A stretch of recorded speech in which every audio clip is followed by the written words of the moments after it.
It is the calm before the storm here at GRETA Bar as we get set for Game 1 of Round 2. The Maple Leafs hosting the Florida Panthers on location at GRETA Bar, YYZ, Nick Alberga, Jay Rosehill from Alberta in town, and Zack Phillips. Welcome to Toronto. Just buzzed into a stress storm here.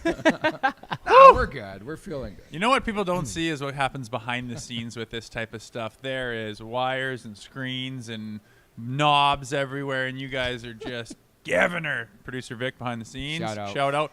Very excited, very pumped to be here. Thanks for having me. We are underway. And firstly, I should say thank you to Rosie for bringing your jersey this time. I'm donning the Jay Rosehill jersey. They're heavy. There's a fight strap, but I'm feeling good. I'm feeling successful in this shirt.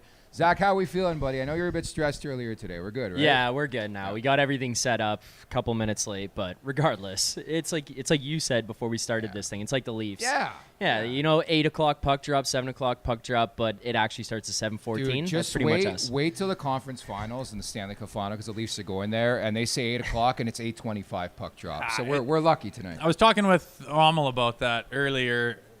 They're so used to playing at 7, it's ridiculous. Like, I remember being in Vancouver, and I'm like, why is the game at 4? This is the weirdest thing ever. And it's like, oh, so all the Leafs fans in Toronto can watch it at 7 like they're used to. I was like, oh, my God. I was like, what's the rest of the league think about that? They're like, who gives a fuck? Yeah. So I love it, but as consistent as the 7 p.m. games are for this team, just a random 8 p.m.er on a Monday, I don't know why, but I don't personally think it's going to be a problem, but it's kind of different. You guys read into it? Producer Vic saying it's draft lottery, which I'm pretty sure started at 7, which also, like, look, National League grow the draft game, lottery? love the league. What the fuck are we doing? We're moving playoff games for the draft lottery. Is that really why? Yeah. For sure why. Yeah. Starts at 7. That's insane. Like this league. Gary! This league, every chance they get, Gary just takes Leafs out and game. shoots himself in the A foot. Leafs game. No comment. I do great work for the NHL at the Leafs Nation 401. Hit that like button. Hit that subscribe button, boys. We're fired up. Homie, It's don't sort of play that. funny. It's so funny too, Rosie, because I think you look at maybe a couple of days back, a lot of the conversation was like, oh, it's Florida, it's Florida, it's Florida. I don't know if you sense this out in Alberta now in Toronto, but there's growing optimism in this fan base. Maybe it's the excitement of Game 1 here.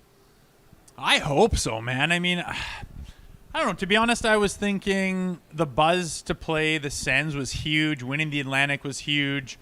Just everything that's happening with this team going into the playoffs was huge. And, get out to a 3-0 lead against Ottawa, huge. Everyone's jacked and just like, let's sweep these pricks. And then just 2 little hiccups. I mean, game 5 I didn't like. Yeah. I really didn't like. And I think that's when, and I'm not here in Toronto, so I don't see it, but there was this sentiment of that's the same shit we've seen before. Yeah. And everything, myself included, that has been saying this team is different, all of a sudden the scaries came in. And I got that vibe right now. I mean, the puck's going to drop here in an 2 hour. hours. And I got this little scary vibe. And what doesn't help is that you pour on top of the fact that it's the Florida Panthers and they are who they are. But I'm not saying – I just think it was a little bit shaken. But I just think Craig Berube, he knows how to play these guys. You see some of the knives in his comments about, like, I want to be this monster power forward. And I honestly, I can't wait for this puck to drop to see what the hell they are. The anticipation's killing me. I just want to see, and I want to see some momentum, and I want to see some waves of blue and white coming, and everyone goes, oh my God, we can beat these guys. What's your reaction to the market pricing from a betting landscape? Because as you know, a lot more money coming in on the Florida Panthers lately, right? Yeah, I think it opened like minus 140 on the Panthers there, and then just got hammered out. I don't know if you saw it, Rosie, before you left Alberta today. I think it was like minus 175 for the Panthers to win the series, just as a whole, which I think probably went a little too far. But I also think that that's a reaction of 2 things.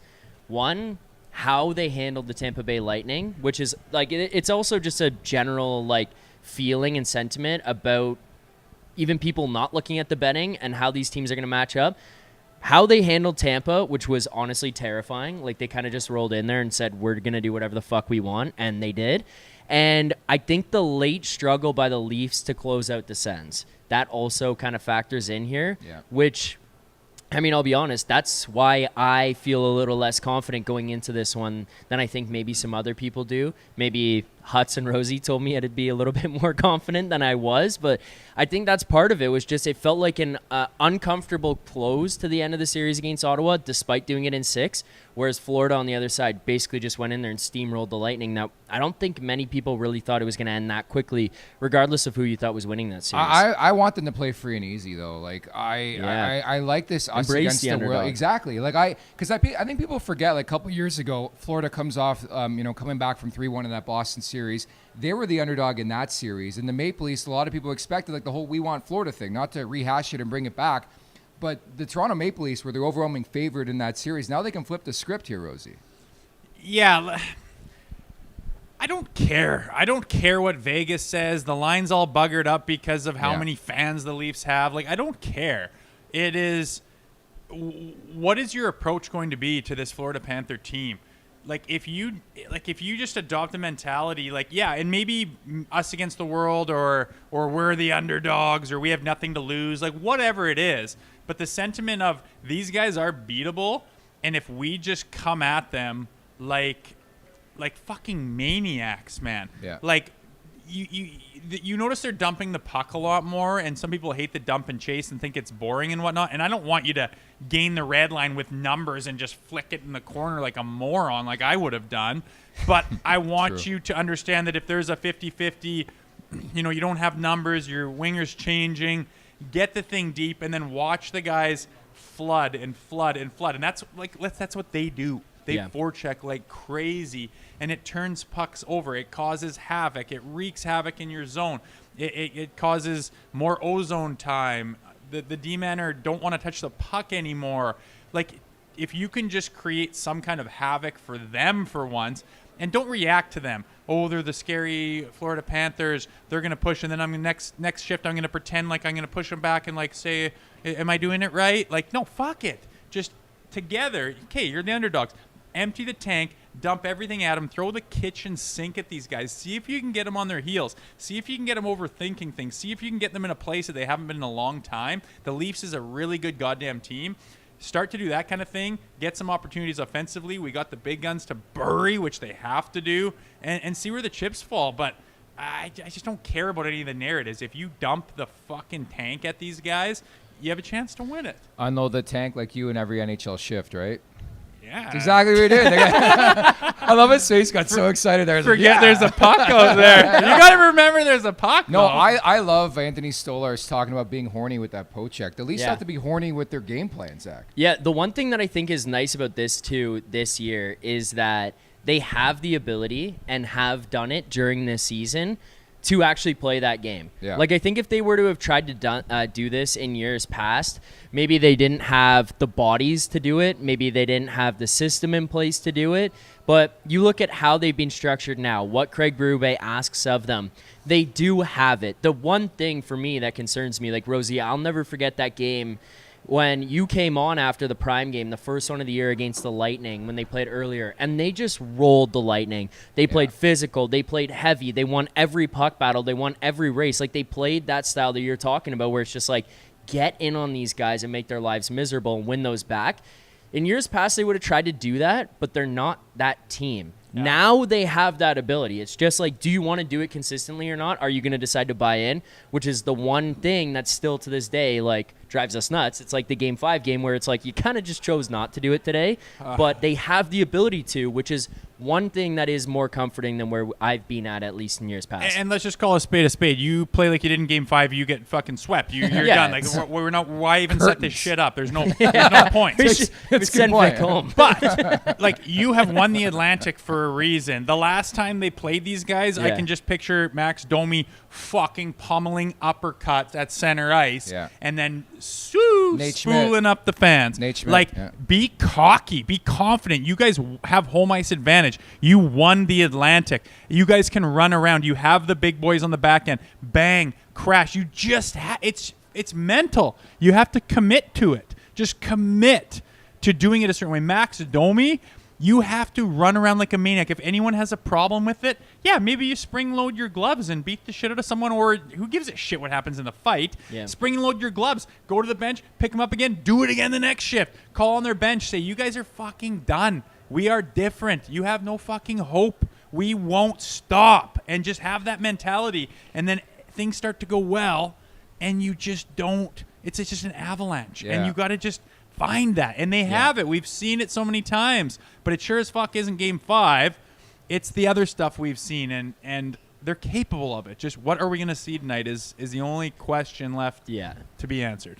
The one thing I'm just remembering. So I went. The Islanders. The Islanders first did? overall pick. Wow. See you, Lou Lamoriello. Yes. Wow.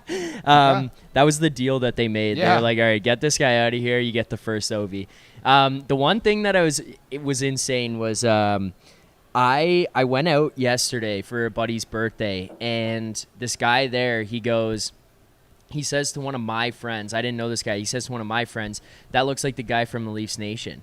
The guy's like, yeah, it is. And then I go over and introduce myself. He's like, yeah, you're the guy in that video with Jay Rosehill when he went nuts last year. And he says to me, that Game 5 was very similar in my mind to what Game 4 was last year. Yeah. And it's like, you just eliminate that game. Yeah. Even if you're not going to beat this Panthers team, whatever it may be, if you eliminate that, you're going to make their lives hard. Like, you don't show up and have that game where you just drop a stinker like that. You show up every shift, committed to playing, committed to buying in, going toe-to-toe with these guys. You're going to be at least in this thing. Like, you're not going to get your shit pumped if you show up here. You're capable, more than capable. You win the series. Yeah, you could win this thing, yes. Split at home or, like, fuck. Yeah. I mean, I'm not getting ahead of myself. I mean, fuck it. We want both. Sweep them. Take both, split both homes, and make it a 3-gamer. And, like, they have so many weapons. And if they don't do that Game 4 last year, Game 5 this year shit, they're really deadly. And then if every guy, like, it seems like they just kind of, like, pick and choose, throw a dart at the board. This guy's night tonight. That guy's night tonight. And that's enough to usually win. But, like, why not have 3 guys just going tonight? Yeah. Why not have Pacioretty going, Domi going, Matthews going, Marner buzzing, like, and then the D does their thing and Stoli, like, why not just have everyone together? Why do we have to pick and choose who's going to have a night? Why not we just get on the same page, play Craig Berube hockey, and run these guys on their heels? They're not fucking used to that. I think, honestly, that video from last year was our Hawk Tua moment, where I think we got some recognition at the Leafs Nation 4-1. Hit that like button, hit that subscribe button. But along those lines, there's a method to what I'm saying here. Mitch Marner. No, you just wanted to talk about I want you to look at that camera and congratulate Mitch Marner, baby boy Miles. And number 2, it's his birthday today, so wish him a happy birthday, okay? We know what Willie did on his birthday. Mitchie boy, congratulations on the kid. It's the best thing you'll ever do. Being a dad, being a parent, celebrate that, enjoy it. It's going to change you. You're going to become a man. That is my favorite part of this. It does. I don't think you, Nick, you're not a man. I'm not. You gotta have a kid to grow up and mature, become a man. It changes you. And I hope he had this little epiphany, come to Jesus moment when he had that little boy, that beautiful thing, and he just realized, man, everything's in perspective now, and he's gonna be a mutant tonight. I can't wait. Boys, we got 50 likes on the show here. Nice. Vic wants Rosie to try these things. He's against got the a bottle. So you gotta do it. Let's do it, baby. Let's do it. I'm used to cracking them and ripping them on the bench. This is different. You guys are new school. Bottled and sand. I got brand new bottles on their way as well, I'm pretty sure here. Oh, I get it. I think slower, just go hard. No, rip it. I'll clear the sinuses, boy. It gets you cooking a bit, doesn't it? It gets you cooking a bit. Last one. So every 50 likes, we're going to hit that at the Leafs Nation 401. Hit that like button, hit that subscribe button as we get closer and closer to puck drop. Reminder as well, Jay Rosehill came all the way from Alberta for Game 1 and 2 of this series. You can join us here at GRETA, right? Middle seat the whole way. No. And that little box that has who knows what in front of it. It's always in the middle seat. Not a great rip, but well worth it. Anyone can come down to GRETA. I've been hearing about this place. It's friggin' awesome, man. He thought he was meeting Greta tonight, and we had to inform him. I thought she was going to tell me that, what does Thunberg say? You should be ashamed of yourselves. No, I'm not ashamed of this place at all. It's amazing. I cannot wait to get the game up on all these. Greta Thunberg, she had a famous Thornburg? speech. She had a famous speech. How dare you? How dare you? That was what it was. How dare you? Greta, I can't wait to meet her after the game. But She's not here.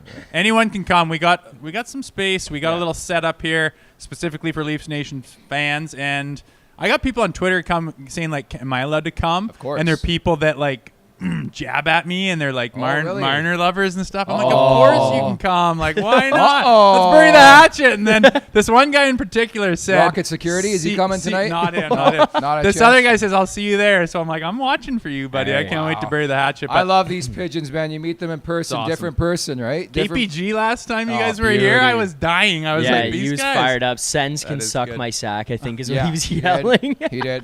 Awesome. But yeah, we got all avenues covered. Zach's post-game show, TLN After Dark coming at you. You know who's going to guest on there, but I think a lot. You know what? Like the breakout player of the offseason or the playoffs has been Producer Vic.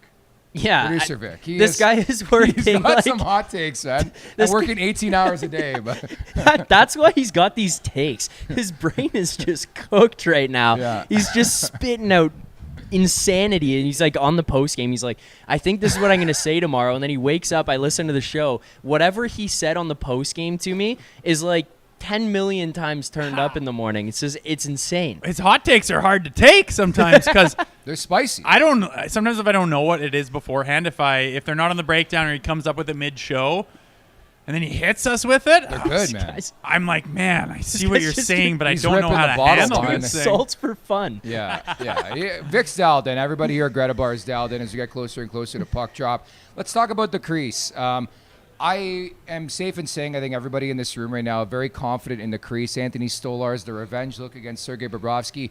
I asked Hutz earlier today, is it a pro or a con that the teammates know the goalie in Florida? You know? Yeah. So what did he say? He said it's not a pro because they have shot on him for a whole year or 2 years, right? Yeah, I mean, if you could pick, do you want to play against a team who you have been a part of and they know you intimately? You would say, no, I'd rather not. What is the benefit of that? At the same token, it's not like they're over there going, oh my God, when we go side to side from left to right, his 5-hole is money and we're going to work his 5-hole. Like, get real. Like, they're going to get their chances.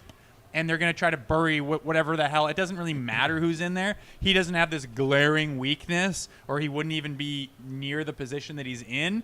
So I don't think it plays a huge factor. Does it play a factor in his mind? Like, this is my old team. When a couple of these guys, I was the backup. Now I'm the I don't know. Maybe it's motivation in the positive. Maybe that I have no idea, and I don't really care. And I'm pretty sure he doesn't either. He's going to stick to his game, do exactly what he's done every single game up to this point. But I mean, I was curious to hear what Hutz says because he's a goalie, but it's not like all year long they're shooting in practice. It's not like they're shooting to score and it's game-type scenarios. True. Yeah. And it's not like he has this glaring weakness that only they know that they're going to expose and win the series. Like, I think that people on the outside do that kind of shit, and I think it gets kind of silly. Identical numbers, Bobrovsky and Stolarz in round one, which is kind of weird. Yeah, it is kind of weird. The one it's interesting because I don't think Bob was his best there in that first round. Obviously, the Panthers were just that good in front of him. So at any given moment, he could kind of go into the hero mode again and like steal the series or just not allow you to have absolutely anything. But the positive for me on the other side is Anthony Stolarz also didn't have his best. True. You know, I don't know if his ceiling is okay. So we'll back it up a second. His ceiling is not what Bob and Vasilevsky is. In general, over a long term, over 82 games, it's not. Like, we know that. In a 7-game series where a guy could get hot, he could get hotter than Bob, even if both of them start going here. That's the one thing I feel confident in. I mean, we've got producer Vic, who is coming for Stolarz' head early on in the series, but you know, I do think he has that ability. I think he played well enough in the first round. He didn't cost them games, I don't think. And the other part of it is, he seems to be a guy to handle that well when something goes wrong, when he's not playing at his best or when he has a bad game. And I think he knows he didn't play the greatest in that first round. I think he knows he can be even better than that.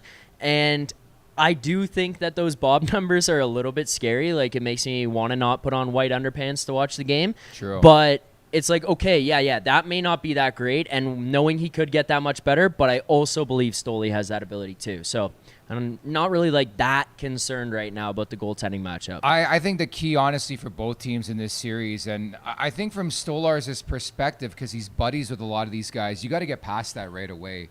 Not to say chop Matthew Tkachuk, but like the whole Ridley Gregg situation, I thought was a big you could chop Matthew Tkachuk. Yeah, no, but let I'm him saying have it. They're buddies, like they won a cup, so I think you obviously got to look past that. And I think it's no secret, Florida, I mean, does this all the time, but accidentally on purpose. Like, as a former enforcer in the league, how would you sort of game plan if you're the Maple Leafs to combat what Florida is going to do from that standpoint? Yeah, it's the same stuff that you hear that gets tiring because they say it all the time because it's what you need to do. But it's take care of your own business. Like, worry about yourself. Have a game plan on your mentality and what you're going to do. The Florida Panthers are going to do X, Y, Z. Bob's probably going to be good. Marchand's going to be doing his thing. Tkachuk's going to be doing his thing. Like, that's going to happen, but you are already in your own zone trying to dictate the play. Like, it's not like, okay, well, if Tkachuk's acting really rude and getting in our face and getting close to the goalie, we have to do all this crazy stuff. Like, then you're just dictating the whole time and you're just reacting the whole time. And then who's in control? The Florida Panthers. Yeah. But it's adopting, like I said earlier, a mentality that is just the blinders are on. We are the Leafs. We are one, and we are just going, and we don't stop. And no matter what happens, if Marchand scores and chirps your whole bench, if Tkachuk blows a tire and blows into Stoli, like, yeah, you'll take care of your things. We have our demon. We have our strengths. We have guys that play physical, that can jump in there, that can do things that are necessary, but you're not planning on reacting to what they do the whole time, or you're going to get left in the dust. You have a plan. Fucking execute it and be in control and make them start to scramble and say, do we need to change our plan because we feel like we're scrambling here? But yeah, that plan needs to include like dropping the hammer on these guys, not taking any shit, leading with intensity and leading with physicality and trying to get the driver's seat, the momentum. Dictate the play, right? Yeah. I'm curious. Like, I want to know what you guys think about this, Nick, because I'm go to you on that. Like, we all expect the bottom six and the depth and the D specifically to be able to handle that physicality and not succumb to like that ratness where they're going to get dragged into it, they're going to get penalties, or they're going to get off their game.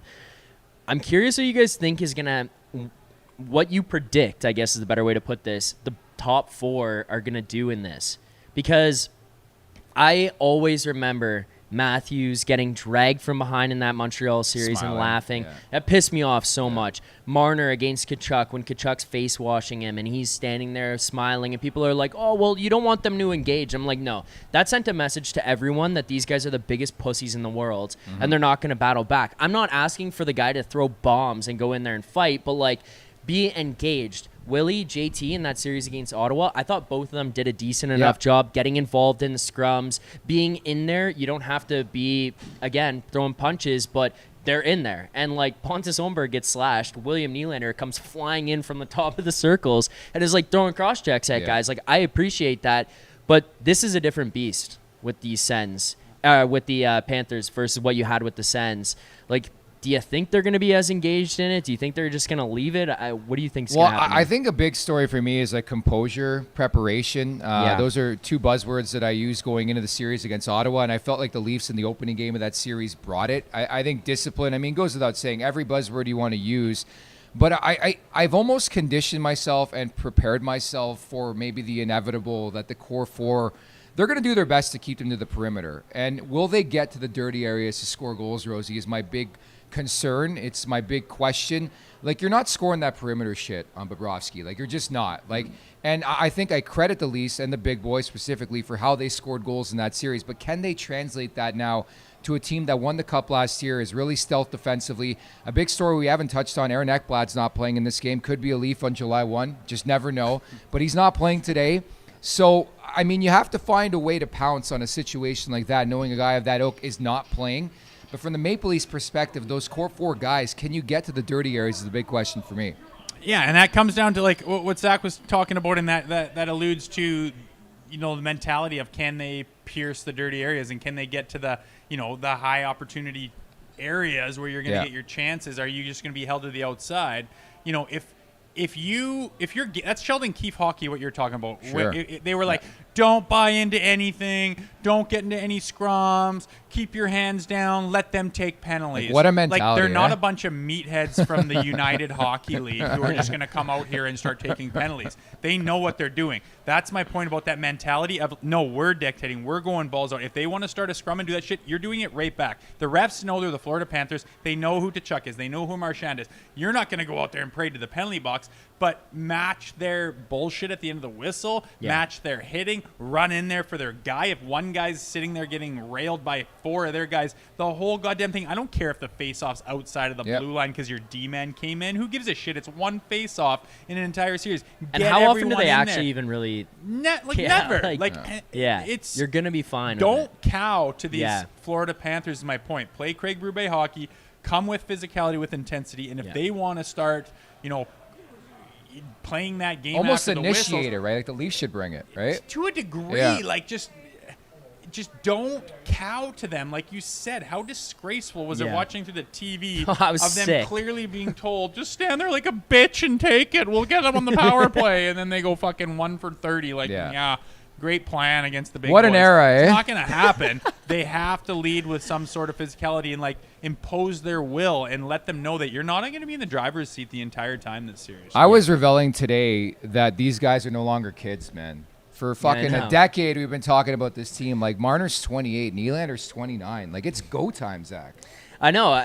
That's like you're past this point of you got lucky here. This is one thing where you have to kind of balance both sides of it, where it's like on one side, you have had 9 years of doing this, but you also have to remember you made playoffs the first year that everybody was in the league. They're very young. Good point. On the other side of it, they're not young anymore. Like you said, 28, 29. Mitch has a kid that was born yesterday. Miles. Miles. He's a man That's a now. Sick name, actually. No. I love Rosie's breakdown. He's a man now. But that's how it happens. It's like, how old was JT? Where's the score? 34. How old was JT when he signed here? 27. Younger than everyone we're talking. Wild, eh? Right? Like, that's when you start thinking about that. It's That's fucking some scientist nuts shit there. to start thinking about. Like, you got to get going, man. Like, you got to push through. What do you think is going to fucking last forever? Not JT. These careers go by quick, man. You're 22, and then all of a sudden you're 29, and then all of a sudden you're 36, and you're donezo. Like, they got to get it going. Now's the time. You're all in your absolute prime. There's no fucking waiting around. This is like a prime opportunity. And the thing is, they're getting tested early in the second round by the best team that has been in hockey for the last couple of years. Like, if you really want to make a statement, fucking come out hot against these cats. And if you can get by this series, I'm putting serious money that they win the cup. Like, this is I agree. This is the test. And every one of those boys is in their prime. We got Nick Alberga, Jay Rosehill, Zack Phillips on location here at GRETA Bar YYZ. We're about, 30, 40 minutes away from puck drop. As I put out on Twitter, 8:12 Eastern time for puck drop. So still about 30 minutes away. Game 1, round 2, Leafs and the Florida Panthers. Let's talk X Factor, Zach. A guy we've brought up quite a bit, Bob McMahon. Can you believe he hasn't scored since March 25th? Think about that. No, that's a guy that's a guy. Fuck. You want to talk about got to get going. Yeah. That's a guy. Because part of it, too, was where he was on that third line. He's not going. The third line was fucking awful in that series against Ottawa. True. Well, guess what you can't afford here against the Florida Panthers? For your third line, your fourth line to not play up to their ability. Because when you look across, what is it, Lundell, who's over there. Luosterainen, Marchand. That's ridiculous. You have to be able to go toe-to-toe. These guys have the ability. I think, was Bobby put up on the second line? Is he going to be playing with them now? I think Pacioretty's going to start, So he's back playing with the third line there. Yeah, it's going to be on you to get going because Max has limitations. Pontus, he has limitations. Pontus. They have limitations. Bobby obviously does himself, but he's kind of the guy who can be the catalyst, who can be a reliable player, who can drive physicality with speed. He's got that shot that the other guys don't really have. They're good complementary pieces to him. They can fit well when everything's going. But I look at what Bobby does, how he plays, how he impacts things on that third line. And if he's not going, that third line is fucked. Like, I mean, it's been that way through the regular season. They would take times and all of a sudden it would go cold. Bobby, you're up to the second line, try to find something else, bring him back down. Then you look at that third line here and it's like, didn't work. Now you got to put Bobby back elsewhere and put somebody else with them because he's not going. You got to get him going again. And to that point, I would say the one thing I really noticed about Craig Berube, he didn't overcoach in the first round, but the changes he did make, like, work. Like, Pacioretty scores that goal. Move Holmberg up sometimes, Yarncroke. Like, I thought he did a really good job with his bench. And it's funny, we had Disco Dan Balsma on today's edition of Leafs Morning Take, my guy, and we talked about the matchup game. And he's been saying the same shit you've been saying all season long. Embrace the matchup. So, for example, he's like, when I had Sid, when I had Malkin, they embraced the matchup. Like, they didn't give a shit who they played against. And guaranteed, the broadcast is going to start in a couple minutes.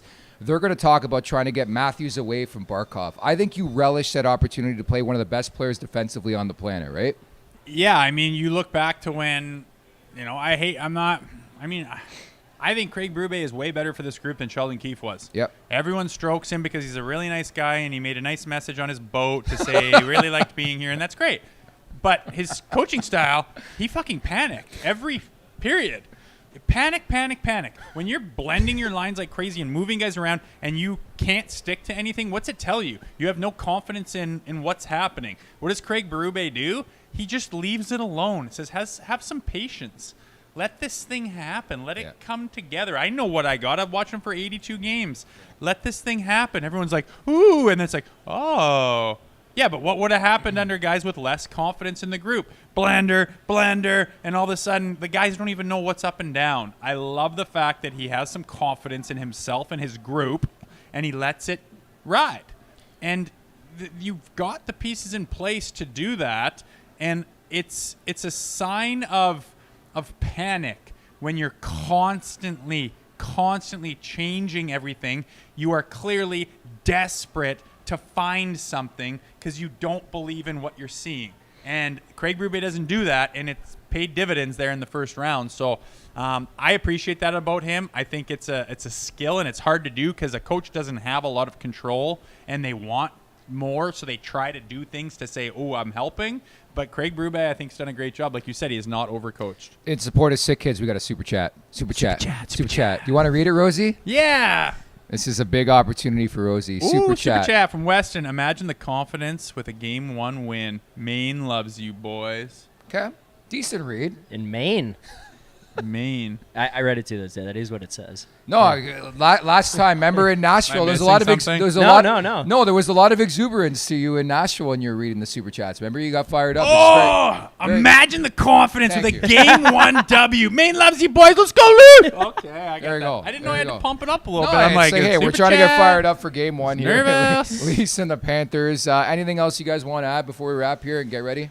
Oh, just in general, man. Like, the puck's going to drop, and I just can't wait to see, like, what we're seeing. I watched a couple of those games, Florida, Tampa, and I thought it was going to be more of a war. I thought it was going to be more physical. I thought it was going to be closer, but they're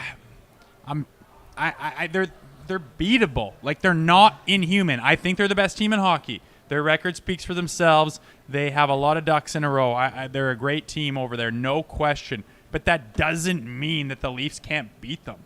It just doesn't. And it's going to take your best, and that shit that I was talking about to start the show, like, you have to have a mentality that is not, let me look at my skates and pretend to smile while this guy ragdolls the shit out of me in my own barn and then pretend like I'm going to win this goddamn series. No. It's going to take a mentality that's conducive to winning, but this team's also really good, and I can't wait till that puck drops so we can see, like, what is actually going to take place here. Let's get to some bets. We'll wrap here. Want to get on the action for Stanley Cup playoffs at Bet365? They got you from game props, player props, totals, and the money line. You can even bet on futures like series winners, conference champions, the Stanley Cup champions, and much, much more. Whatever your bet is, it's never ordinary at Bet365. Download the app and get in on the game. An official partner of the Stanley Cup playoffs. Must be 19 or older. Ontario only. Please play responsibly. If you or someone you know has a gambling problem, visit ConnexOntario.ca. What are some of your plays tonight, Zach? Okay, I was looking earlier. If we had done the show like 30 minutes prior to, we would have had Bobby McMahon plus 700 still there, but Changed? that one's gone now a little bit. It's still probably pretty good. It's like plus 500, plus 550, probably decent, but smaller. William Nylander, anytime plus 190, I like a lot. The other one that I have, Austin Matthews, anytime plus 150. Those are both available on Bet365.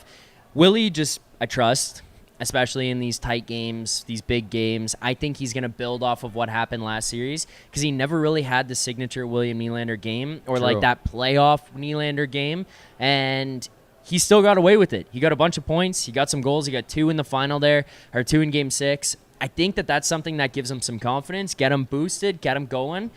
The one thing, and this is where I'm quite literally betting on this to happen and kind of throwing out a prayer that it does.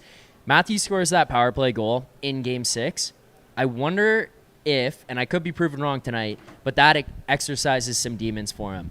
Like, I can score in the big game. I can score in the one that matters, the one to close it out. I can score on the power play. And all of a sudden, it, like, lifts a weight off of his shoulders, and he's able to produce, he's able to score. So that's the other one that I'm going to go with, and I am kind of just throwing a prayer that he like builds off of it, because I will say, if not, and he reverts back to like Matthews of playoffs old, this is probably not a very good bet. I like it. I'm in a spiritual mood as well. I'm going to play the Mitch Marner anytime goal. I don't have the numbers in front of me. He's actually pretty good in Game 1s. He scored in the first game against the Ottawa Senators. It's his birthday. Just had a baby boy, so ride the momentum. I actually think it's a good thing for Marner that he probably hasn't slept in the last like 48, 72 hours. Go out there and play hockey, get away from home for a bit. So that's what I'm looking at tonight. How about you? He's riding on adrenaline. Yeah. Ultimately, this comes down to confidence for me with these guys. Like you talk about Mitch or Austin Matthews, like finally realizing that maybe I can score the big goal. Like you have Rocket Richard and Hart trophies on your mantle. You have the confidence to rock these earrings, and Mitch is wearing Mickey Mouse shirts to games, and you have these fucking weird Coachella hats and shit. You guys have confidence. You're really good. Like, time the fucking sack up and be the big boy, and I want to see the cockiest bunch of swagger on these guys out there, not even by the slightest bit intimidated by the Florida Panthers. Yeah. That's what I want. I think that's what they can do. And I'm taking the Leafs money line. Simple as that. Okay. Leafs money line tonight. 1-0 after this one. Very well said. Now we go. Again, you have a chance to get down here to GRETA Bar YYZ. Check out the game with us. We're on the bottom floor, so make sure you check that out. Nationgear.ca if you want to buy your Now We Go t-shirt as well. The Leafs Nation 401. Hit that like button. Hit that subscribe button. Can't thank producer Vic enough for his hard work behind the scenes. Zach as well. And the Leafs Nation After Dark following this one. Go Leafs go. Take care, everybody.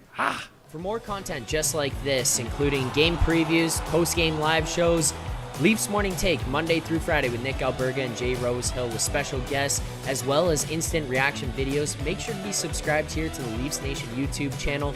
Turn on notifications so you don't miss anything, and drop a like.